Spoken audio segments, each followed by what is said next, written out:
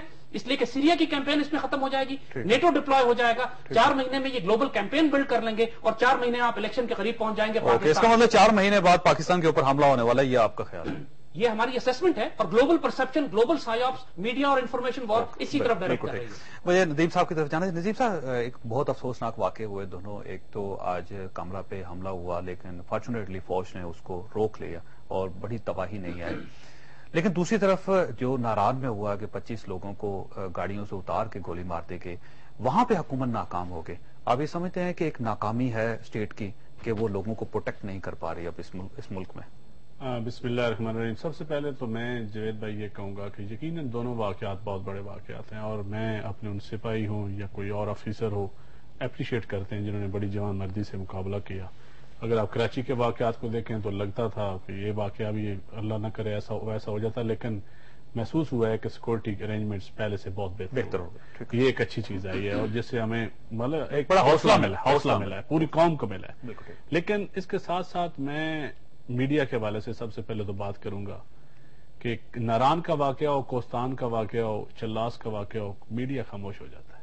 Media نے سارا دن کدھر اٹھایا صرف ناران کا واقعہ سب سے پہلے میڈیا نے آپ کو بتایا؟ نہیں, میڈیا نے بتایا, لیکن کوئی میں آپ کا پروگرام میں نے سنے ہیں, 2-3 پروگرام بھی دیکھے ہیں میں نے, سارا دن رپورٹنگ بھی دیکھ رہا ہوں, سارے دن سے ہم دیکھ رہے ہیں, کوئی نہیں ہوا. اس سے پہلے بھی یہ ہمارے ملک میں ہو کیا رہا ہے. میں زید صاحب کی سے رائے ضرور لوں گا. ایک تو ان کے پوائنٹ آف ویو سے تو یہ سمجھ آئے کہ سارا کچھ امریکہ کر رہا ہے, ان کا پوائنٹ آف ویو یہ ہے. ایک وہ بھی پوائنٹ آف ویو ہے کہ ہم کیا کر رہے ہیں. بالکل ٹھیک. کیا ہم نے افغانستان میں جو امریکہ ہم پہ الزامات لگا رہا ہے اس کا ہمارے پاس جواب کیا ہے؟ پوری قوم کو میں کہتا ہوں اب اس منافقت سے ہمیں باہر نکلنا چاہیے. کیا ہم نے ٹھیکہ اٹھایا ہوا ہے؟ پوری دنیا کا ٹھیکے دار ہیں ہم. امریکہ کے لیے ہم لڑ بھی رہے ہیں, امریکہ کے لیے ہم مجاہدین بھی بناتے رہے ہیں, امریکہ کے لیے طالبان ہم اپنے لوگوں کو مار بھی رہے ہیں, اور امریکہ ہی ہمارے خلاف حملہ بھی کر رہے ہیں. یہ ہماری کیا پالیسی ہے؟ یہ قوم کو بتانا چاہیے کہ ہم امریکہ کے خلاف ہیں, یہ حق میں ہیں. اگر بھائی یہاں تو آپ امریکہ سے معافی مانگ لیں, امریکہ کے ساتھ بالکل ساتھ شامل ہو جائیں, تو یا آپ کہیں ٹھیک ہے جی تیار ہو جائیں, بسم اللہ جہاد کرنا ہے ہر بندے نے, امریکہ کے ساتھ لڑنا ہے. زید صاحب ماشاءاللہ ان کی تھیوری بالکل ٹھیک ہوگی, یہ پڑھے لکھے آدمی ہیں, لیکن کنفیوز تھیوری ہے. قوم کو کلیئر کم از کم, میں ایم این اے میں پارلیمنٹری ہوں, مجھے آج تک کوئی بریفنگ نہیں ہوئی کہ کلیئر پالیسی ہماری کیا ہے. جب میں اپنے لوگوں کو, اپنے نمائندہ ہوں 4 لاکھ لوگوں کا, میں اپنی عوام کو کیا بتا سکتا ہوں کہ ہماری پالیسی کیا ہے؟